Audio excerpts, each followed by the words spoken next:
إن الحمد لله نحمده ونستعينه ونستغفره ونعوذ بالله من شرور أنفسنا ومن سيئات أعمالنا. من يهده الله فلا مضل له ومن يضلل فلا هادي له.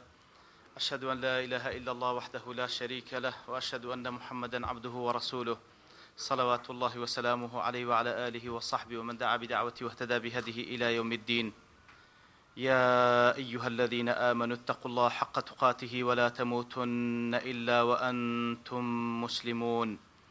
يا أيها الناس اتقوا ربكم الذي خلقكم من نفس واحدة وخلق منها زوجها وبث منهما رجالا كثيرا ونساء واتقوا الله الذي تساءلون به والأرحام إن الله كان عليكم رقيبا. يا أيها الذين آمنوا اتقوا الله وقولوا قولا سديدا يصلح لكم أعمالكم ويغفر لكم ذنوبكم ومن يطع الله ورسوله فقد فاز فوزا عظيما. خوشحالم لا وانەی چارەم لە زنجیرەوانەکانی تەسکەی نەفس بە خزمەتتان بگەمەوە بە مەبەستی ڕەزامەندی خوای گەورە. ئینشاءالله هیوادارم ئەنگۆش سوودی لێوە بگرن بە ئیزنی خوای. یحیای کوڕی معاذ ڕەحمەتی خوای لێبی دەڵێتن مفاوز الدنيا تقطع بالأقدام ومفاوز الآخرة تقطع بالقلوب. دەفەرمی مەفاوز بە معنای ڕێگای دژوار دێ، واتە ڕێگا دژوارەکانی دنیا بە پێیان دەبڕێ، بەڵام ڕێگا دژوارەکانی ئاخرەت ئللا بەدڵ دەبڕێ. لێ وەکو لە دنیادا کەسێک کە بێوێ ڕێگایەکی دژوار ببڕی، ئەوە لە قەدەر ئەوەی چەند ئەو پێیانە و ئەو لاقانەی ساغ و سەلیمن و توانایان تێدا هەندە دەتوانی بەتیم بڕوا.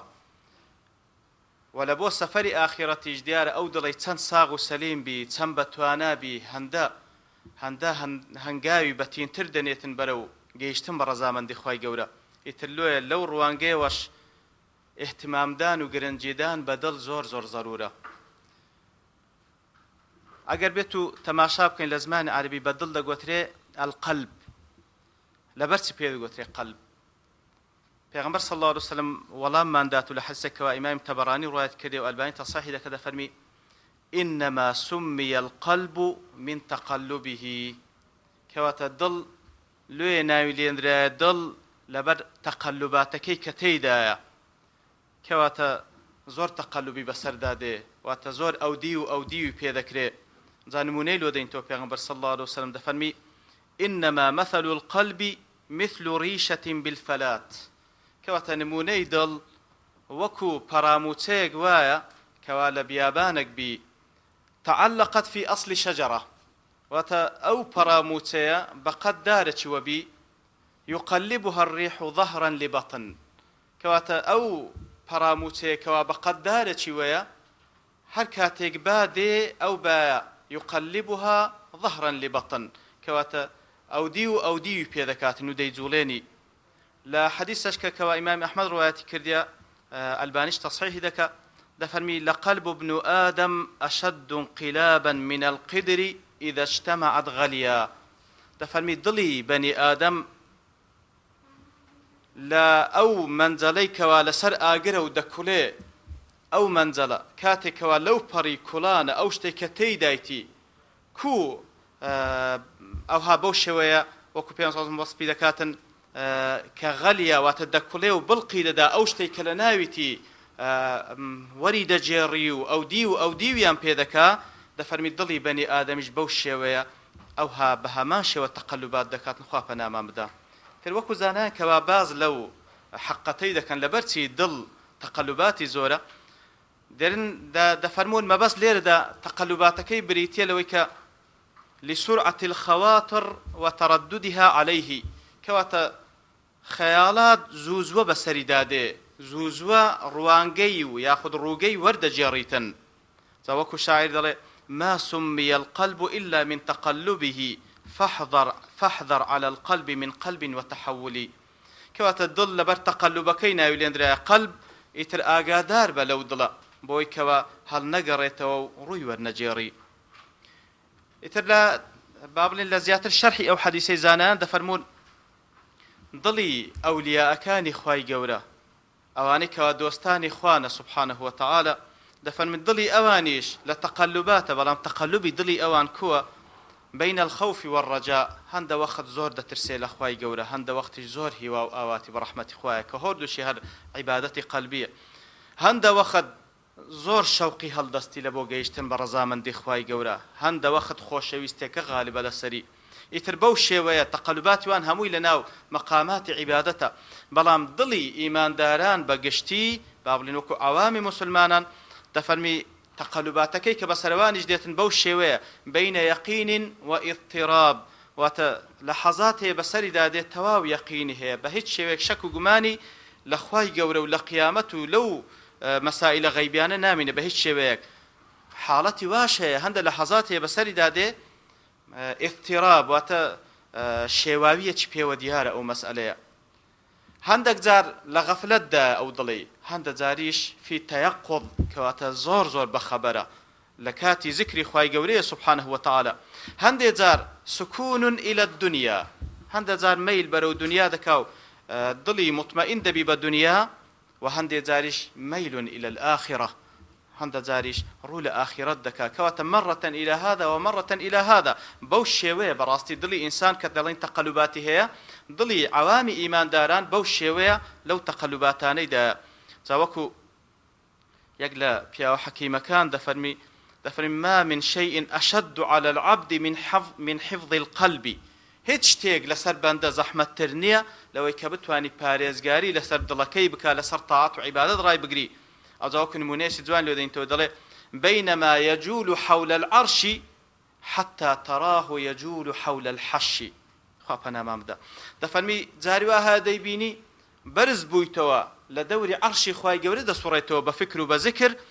ئەوجا لە ناکاوەکی دێتەوە خوارێ حاشاش ڕووی جەنابتان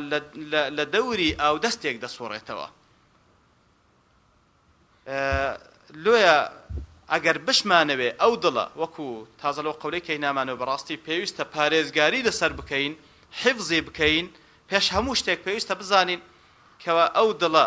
دڵەکان بەگشتی هەمووی لەبەردەستی خوای گەورەنە سبحانه وتعالى وەکو لە صحیح مسلمدا هاتێ پێغەمبەر صلی الله عليه وسلم دەفەرمی إن قلوب بني آدم كلها بين إصبعين من أصابع الرحمن كقلب واحد دەفەرمی دڵەکان هەمووی بەگشتی لە نێوان دوو پەنجەنە لە پەنجەکانی خوای گەورە سبحانه وتعالى کەوە دەست و پەنجە و یاخود هەر صفاتێک کە لە قورئانی پیرۆز هاتێ لە فەرمودەی صحیح پێغەمبەردا هاتێ صلی الله عليه وسلم دەربارەی صفاتی خوای گەورە بەو شێوەیە وەکو عەقیدە و بیر و باوەڕی ئەهلی سونە و جەماعە وەکو لەسەر فەهمی سەلەفی صالح نجريها كما نؤمن بها كما جاءت إيمان ما بها وكو هاتية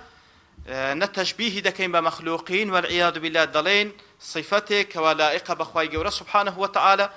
وهل تعطيلنا كن بوشوي إيمان ما بها كخوا فرمويتي پیغمبر صلى الله عليه وسلم روني كرتو إتر فرمي دلكان هموي بقشتي لنيوان دو پنزن لپنزكان خواي جورا همو دلكان وكو يك دلوايا يصرفه حيث يشاء خواي جورا سبحانه وتعالى تصريفي دكا واتا تنويعي بيددا واتا أوديو روغي دقوري هر وكو مشيئتي خوي لسريتي ديار مشيئتي خوي جورا سبحانه وتعالى وكو زارديش باس ماكر أو بري عدالته أو بري علمي لقلدا أو بري حكمتي لقلدا أو زا پیغمبر صلى الله عليه وسلم دي فرمو اللهم مصرف القلوب صرف قلوبنا على طاعتك أي پروردگار من أو پروردگاری کەوا مصرف القلوب دڵەکانی لەبەردەستە و وجهەت و ڕوانگەی دڵەکان تحدید دەکا خوای دڵەکانمان ڕوو لە تاعەت و عیبادەتی خۆت بکەی و هەروەها یەک لەو سوندانەی کەوا پێغەمبەر صلی الله عليه وسلم وەکو لە صحیح بوخاری داهاتێ ابن عمر باس دەکا خوای لە ڕاز بلە خۆی لە بابی دەفەرمێ یەک لەو سوندانەی کەوا پێغەمبەر صلی الله عليه وسلم زۆر سوێندی پێدەخوارد دەیفەرموو لا ومقلب القلوب کەواتە سوێند بخوارد بەخوای گەورە بەو شێوەی وەسفی دەکرد ومقلب القلوب قەسەم بەو خوای کەوا دڵەکان وەردەجێڕی ئیتر ئەگەر بمانەوێ ئەو دڵانەمان بە ئیتیجاهی خێر و تاعەت و عیبادەت بی کە خوا تەوجیهی دەکا بە چ شێوەیەک ئەو دڵانە ڕوو لە چاکە و لە تاعەت و لە عیبادەت دەبی وەکو لە یەک لەو ڕوایەتانە هاتێکەوە یەک لە پیاوانی سەلەفی صالح دەجێڕتەوە دەفەرمی من أصلح برانيه أصلح الله تعالى جوانيه کەسێک کەوا بتوانی لای دەرەوەی خۆی ئەوەی کە لە دەستیتی وەکو گوتمان دڵ لە دەستە خۆمان نییە بەڵام ئەندامەکانی دیکە ویست و ئیرادەی لە دەستە خۆمانە ئەگەر بمانەوێ ئەو دڵەش بەو شێوەیە بی کە خوا دەیەوێ واتە خوای گەور ڕووی لێ چاکە بکە ئەو دڵە پێویستە ئەتو ئەوەی کە لە توانا و دەسەڵاتی توودا ئەوەی کەوا لە ئەندامەکان لە توانە و دەسەڵاتی توودا پێویستە ڕوو لە چاکە بکەی ئەتو ئیسلاحی لایەنی دەرەچیت بکە خوای گەورە ئەوەی کە لە ناو دڵتە ئەوەی کە لە ناو لاشەتە کەوا بریتێ لە دڵ ئەویش لۆ ئیسلاح دەکا و ڕووی لە تاعەت دەکا لە خاڵێکی دیکە دەربارەی دڵ عینی کەوەکو وتمان هەموو کارەکەی تەزکیە بەڕاستی لەسەر دڵە یەک لەو خەتەریاتانی کەوا لەسەر دڵە ئەوەیە کە ئەطیباؤه مەرضا بەداخەوە یعنی زۆربەی ئەوانەی کەوا دکتۆری نەخۆشیەکانی دڵن بەخۆیان زۆربەیان نەخۆشن جالوێ دەڵێ کەسێک کەوا نەخۆش بی بە دوای دکتۆردا دەگەڕێتن بەڵام ئەگەر دکتۆرەکە بە خۆی نەخۆش بێ و عیلاجی خۆی پێ نەکرێت چی لە بۆ تو پێ دەکرێت دیارە لە ئەوەش لە نەتیجەی ئەوەیە کە وەکو عولەما بەڕاستی دوو بەشن وەکو معلومە عولەمای عاملین هەنە ئەوانەی کەوا خوای گەورە سوبحانه وتعالى وەصفیان دەکاتن گەورەترین شەڕەفیان پێ دەبەخشیتن کاتێکەوە لەسەر گەورەترین قەزیە دەیان کاتە شاهێد لە دوای شاهێدی خۆی و لە دوای شاهێدی مەلایکەت کە دەیان کاتە شاهێد لەسەر مەسەلەی وحدانیەتی خوای گەورە کاتێک کە دەفەرمی لە سوورەتی آل عیمران شهد الله أنه لا إله إلا هو والملائكة وأولو العلم قائما بالقسط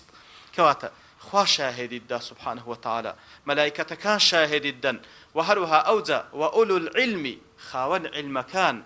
أواني خاوني زانستي شرعين أوانا شاهدي دن لسر وحدانيتي خواي گەورەکەوە گەورەترین قەزیە لە وجودەی مەسەلەی وحدانیەتەکەوە هەموو پێغەمبەران لە بۆ مەسەلەی تەوحیدی خواي گەورە ڕەوان کراینە ئیتر ئەوە گەورەترین شەرەفە خواي گەورە پێیان دەبەخشی وهروها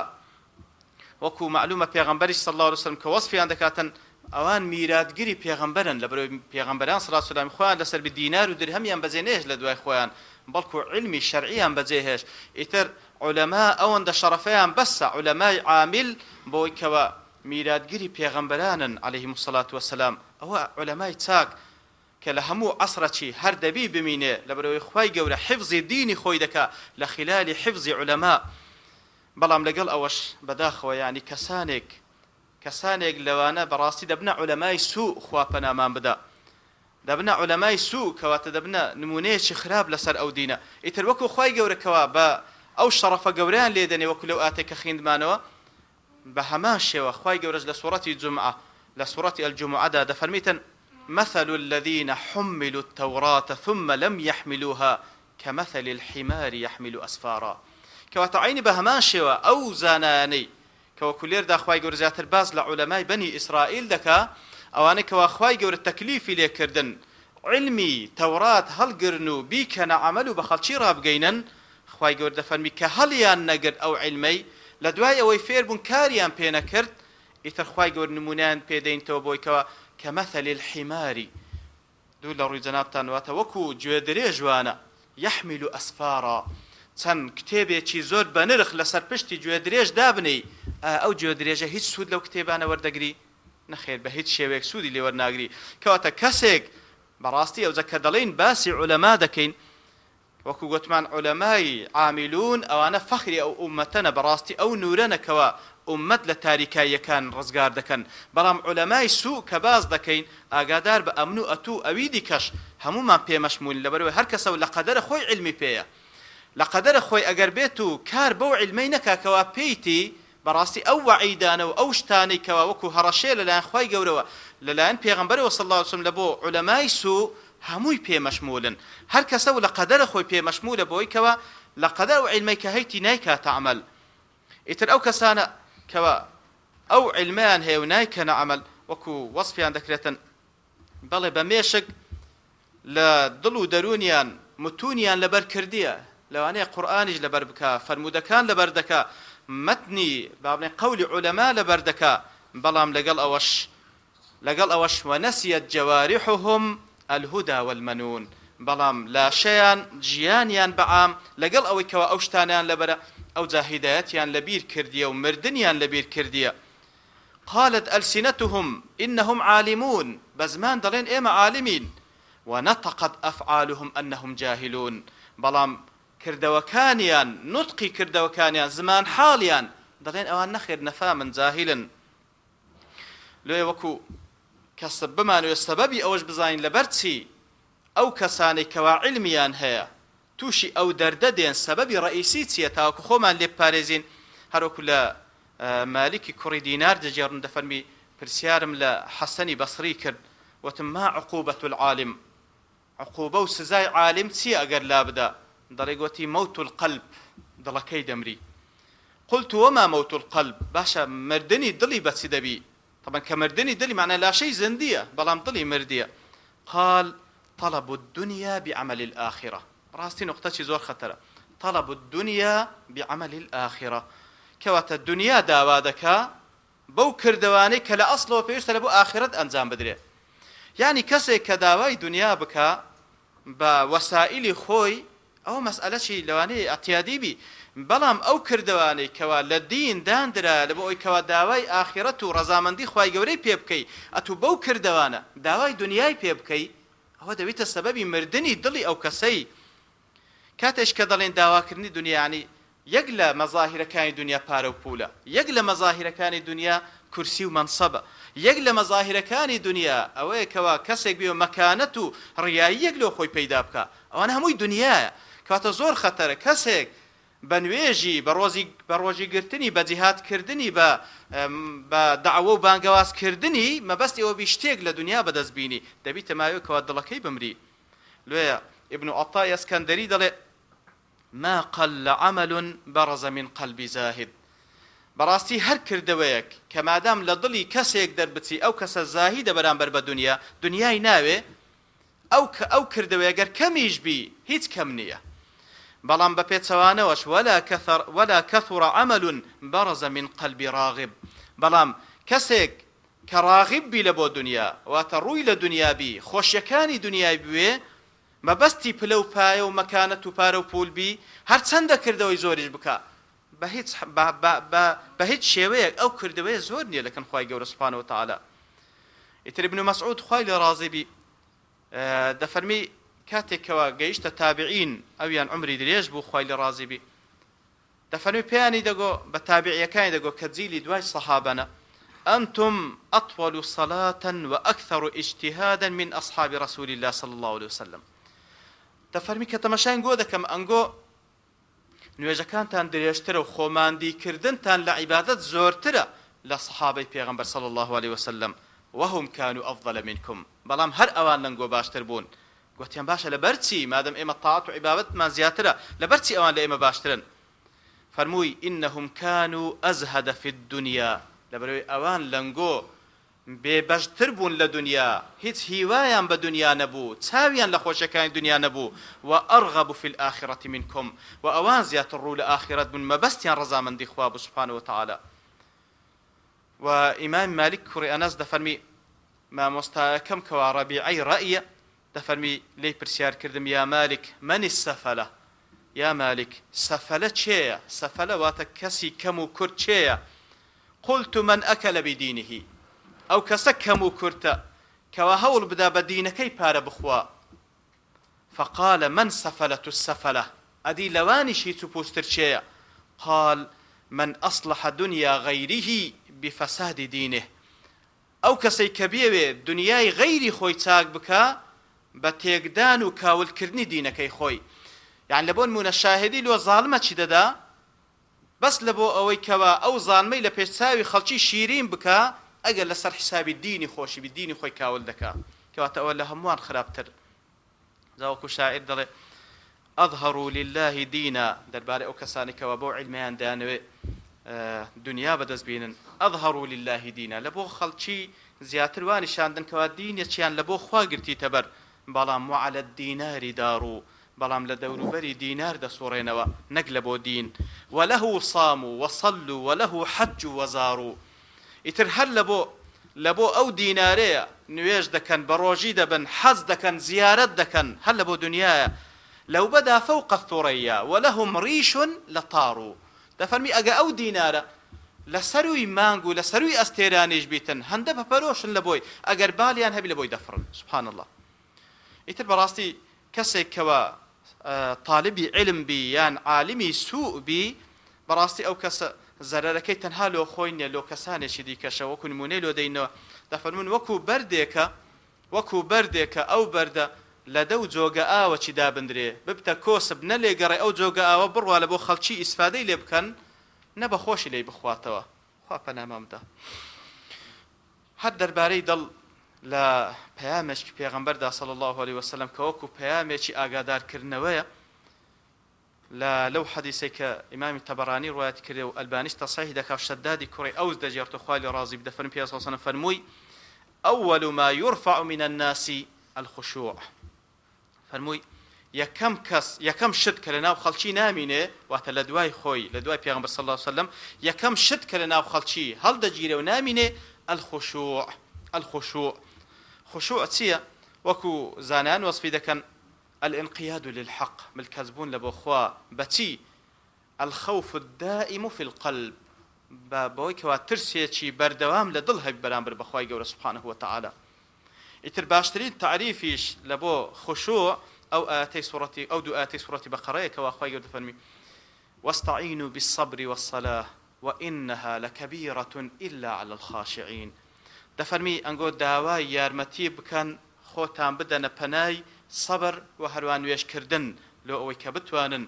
هەموو کار و کردەوەکانی ئەو دینەتان پێ هەستن بە جوانترین شێوە پێویستان بە سەبر هەیە پێویستان بە نوێژ هەیە ئەو دووە عیددەیە بەڕاستی ئەو جا دەفەرمین بەڵام سەبر و نوێژکردنیش قورسە ئیلا لەسەر کەسانێک قورس نییە سەهلە ئەوان چێنە ئیلا على الخاشعین ئیلا ئەو کەسانەی کەوا خاشعن خاشع چێن یا رب العالمین يكسر تعريفي ذاك الآيات باشوي دفرمي الذين يظنون أنهم ملاقو ربهم وأنهم إليه راجعون خاشع أو كسيع كوا يقيني وايا لبلو يظن ليردا وكزانان دفرمي بمعنى يقين دي يقيني وايا دتسيتو خزمة بالوردقاري رادوستي وأنهم إليه راجعون دقرين وحسابيا يعني لقل ذكري إتر لقدر أوي كوا إيماني بەوەی هەبیتن کە چەند ئیمان و یەقینی بە گەڕانەوە بەردەستی خوای گەورە هەیە ئەو هەندە نوێژ و سەبرەکە لەسەری ئاسان دەبی هەرچەندە نوێژ و سەبریش لەسەری ئاسان بی ئیتر هەموو کردەوەکان دیکەی ئەو دینە هەر هەمووی لەسەری ئاسان دەبی لۆیە کەواتە بە مانایش کە دەتوانین بڵین ئەو کەسەی کە وەکو پێغەمبەر دەفەرمێ یەکەم شت کەوا خوشوع هەڵدەگیرێ نامینێ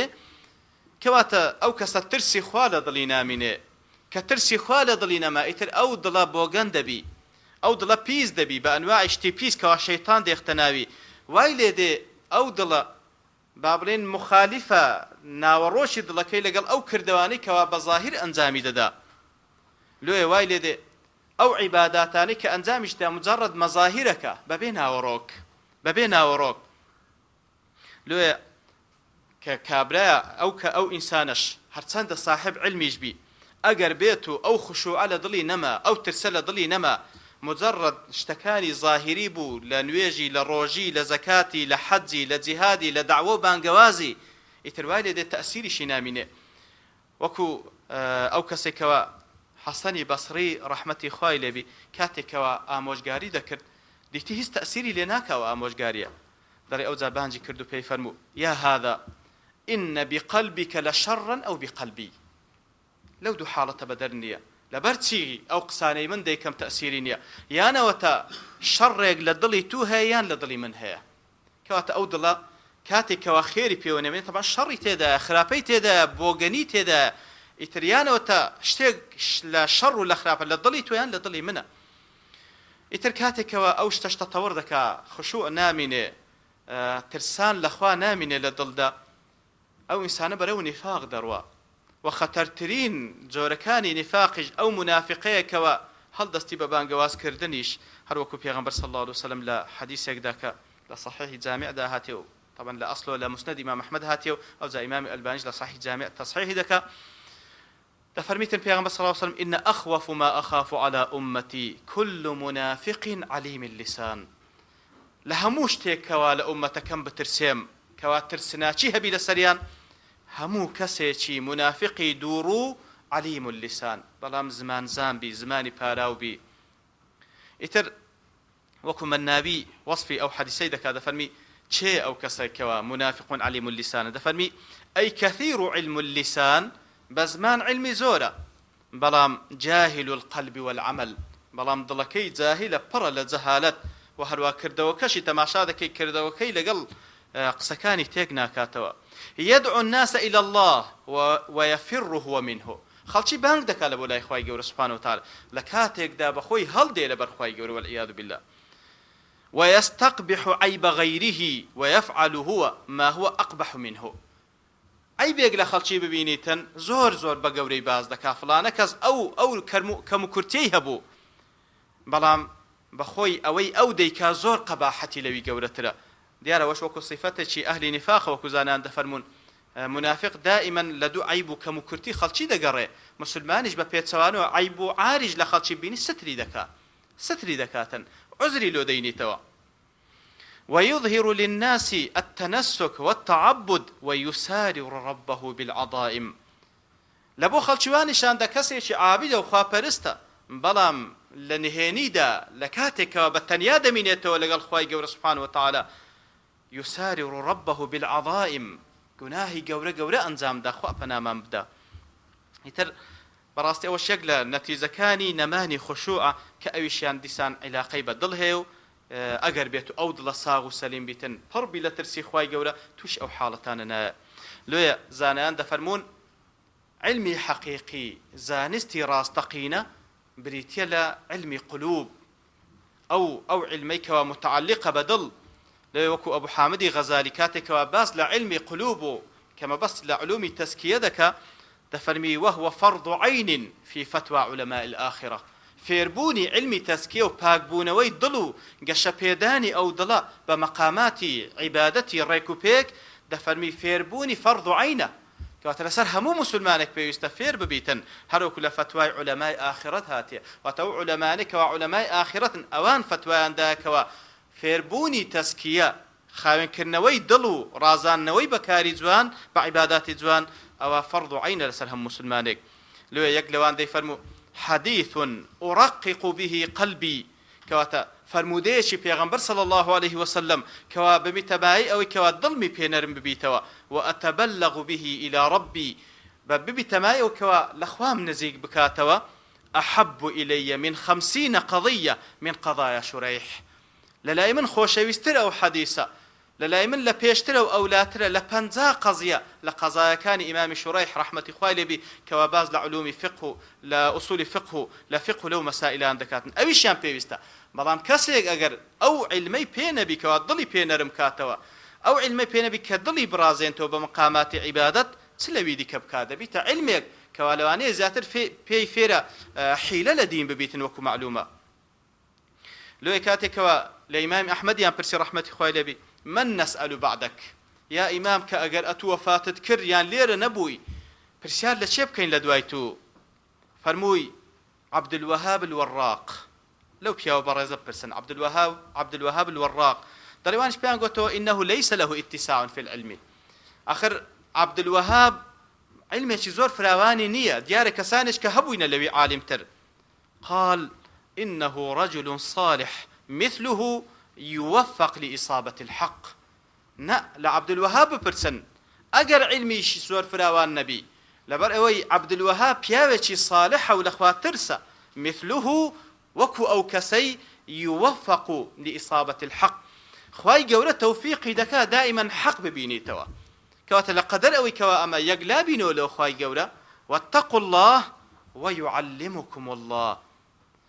كواتا لقدر أوي كوا تقوى لخوات ترسانة شي راستقينة بخوا فير الدكا سبحانه وتعالى خواي جورة واد لدكا كوا بسهو نتي حق ببينيوا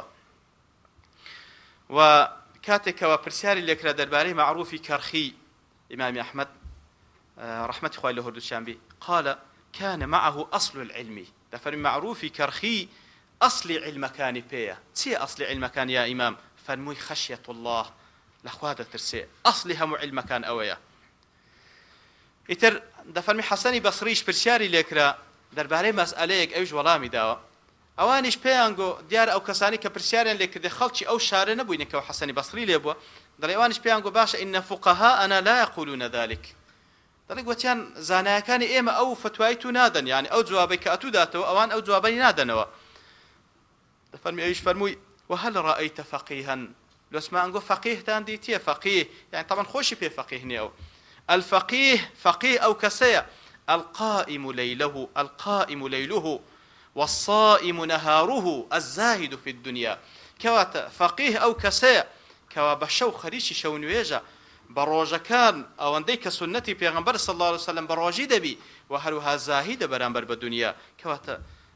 برامبر بالدنيا روي ورجيرا ورو لآخرته لا سنة وسيري بيغمبر تماشادك صلى الله عليه وسلم تماشادك باز لصحابة كان دك هريك وبشويك يقلوانك واستاليرم بس معنا باس يمكن بيغمبر صلى الله عليه وسلم باز لأبي طلحة دفرمي كحسكاج لصحي جامعة دفرمي صوت أبي طلحة في الجيش خير من 1000 رجل دفرمي دنجي أبي طلحة بس دنجكي سبحان الله بس دنجكي تاكتر لا وجودي 1000 بياو سبحان الله برامبر بدوج منان هنده بقوته باشا قر دنجكي هنده بكاريگر بو بيتن برامبر بدوج منان فكيف بشيركي بسيفكي او زانان دفرمون ليره دا ما بس تيه دنجي ابو طلحه لون ده كاريگر بو لسر دوج مناني دفرمي او دنگه لچيو دي لدلو هل دقوله او دلكاتك وبربي لشجاعه لجرأت او شجاعه جرأت لچيو دي لايمان وهاتيه ايمان لچيوا ايمان لچين دري اصلكي لدله كواتا اصلي دنجي ابو طلحي كوا بيام صاصن بوشي وصف دكاتن لدلكيتي دلكي دليتشي هنده دامزرا وهنده زنديه دنگكي هنده كاريگر لسر دجمناني وكو بيان صاصن وصف دكان بقدر 1000 بياو هيا وهروها حتى لسر كاريگري دل لسر بابلين ساغي وسلامتي دلو وببيتسوانو وش نخوشي دل تن كاريگري لسر لاشه هيا لسر لاشه للاني عضويه وكو معلومه وكو لسر تاداش باس ما كر نخوشي دل هيا او كاما زيات الباسي دكلا تسكيه علاقه بين نخوشكاني دل هيا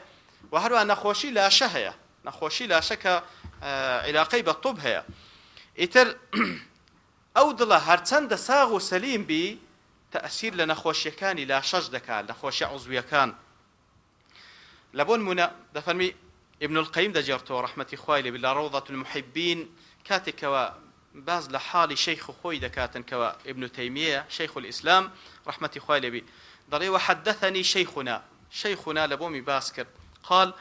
ابتدأني مرض نخوشيكم ما بلي نخوشيكي جستيم توشات فقال لي الطبيب دكتوركي كواتسو ملاي بيغوتم إن مطالعتك وكلامك في العلم يزيد المرض أوهمو خينويتو لكتابان وقسكردن لعلم لبو خلشي أو أنا خوشكت زيادتك أنا خوشي لا شط دلمنيش بيمغو فقلت له لا أصبر على ذلك أخو ناتوانم دور كوم ولا كتاب ولا درس دراسة ناتوانم أو زاد لي نموني له هنا وقتي وأنا أحاكمك إلى علمك دي باشا أمنيش أستقصدكم لقل أو علميتو يعني كواتا علمكي خودك محكم لنيوان منو لنيوانتو أوش أويا أليست النفس إذا فرحت وسرت قوية الطبيعة فدفعت المرض باشا أجر نفسه دلو دروني إنساني خوش بي أو دلو درون واناكا كوا مناعته مقاومي إنسانيش بقوة بيتنو ببي تماي أو كوا نخوشيك دفع بكاللاشا معلومة يعني وكو لا طبي بشري معلومة كزور زاران دكتور هر نفسيا معالجة نخوشك يدكا هر بنفسي سبحان الله كز بس بقات أو قناعتي أو نخوش الضلي خوش بي نخوشي لا شيء نامين زور زاران وا سكو هر كاتك ضلي خوش بو مقاومي بقوة دبي كمقاومة بقوة بيتر دفع نخوشك دكا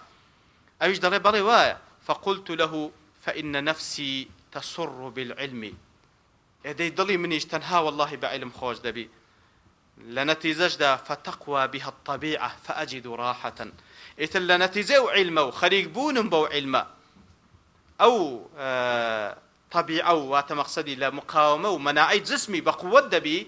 فأجد راحة إتل يكسر حسب مرتاحيك دكم حسب سكنائيك دكم داري أوزا دكتورك والله من دا فرموي فقال هذا خارج عن علاجنا براستي أو لمجال اختصاصي إيه مدانية لكوتا نقطة ذاك باسب كان لو درباري ضل خوي جور سبحانه وتعالى كاتك وعلى سورة الأنعام باز لو حق ذاك أو من كان ميتا فأحييناه وجعلنا له نورا يمشي به في الناس كمن مثله في الظلمات ليس بخارج منها كذلك زين للكافرين ما كانوا يعملون. خوای گەورە دەفەرمی ئەگەر کەسێک مردبی ئێمە زندیمان کردەوە. ما بەس لێرەدا کوزانان دەفەرمو واتە مردیە بەو کوفرە و بەو جەهالەتەی کە تێیدا زندیمان کردەوە بە ئیمان و بە هیدایەت. وجعلنا له نورا يمشي به في الناس، نورێکمان پێبەخشی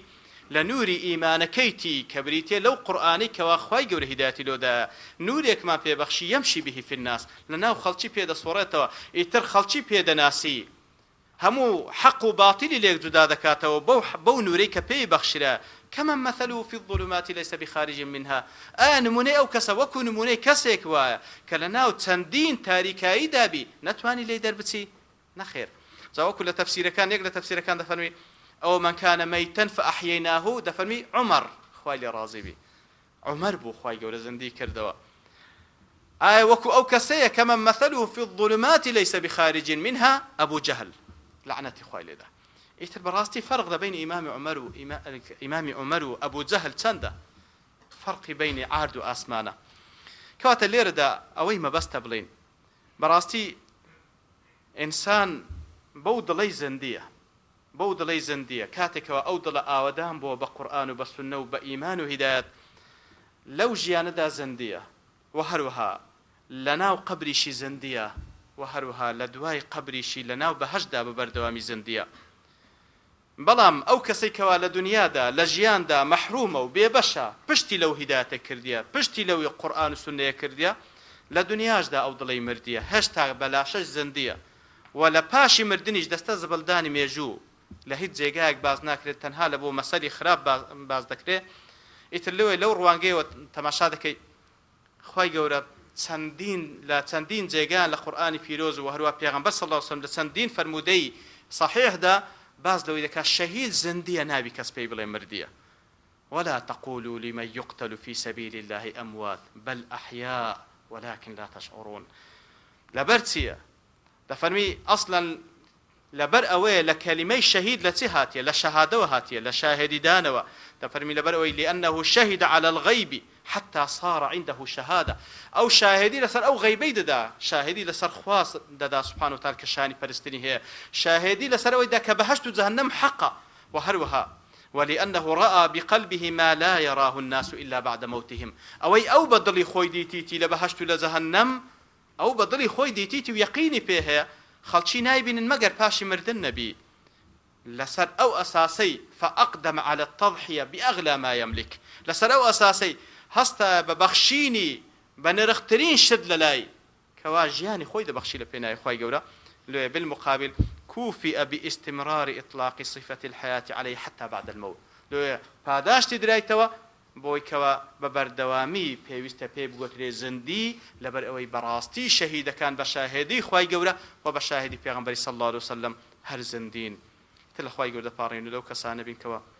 دڵمان زندی بی بە قورئان و بە سنەتی پێغەمبەر صلی الله علیه وسلم بە ئیمان و بە هیدایەت، و هەروە لە خوای گەورە دەپاڕێن وەکو پێغەمبەر صلی الله علیه وسلم لێی دەپاڕا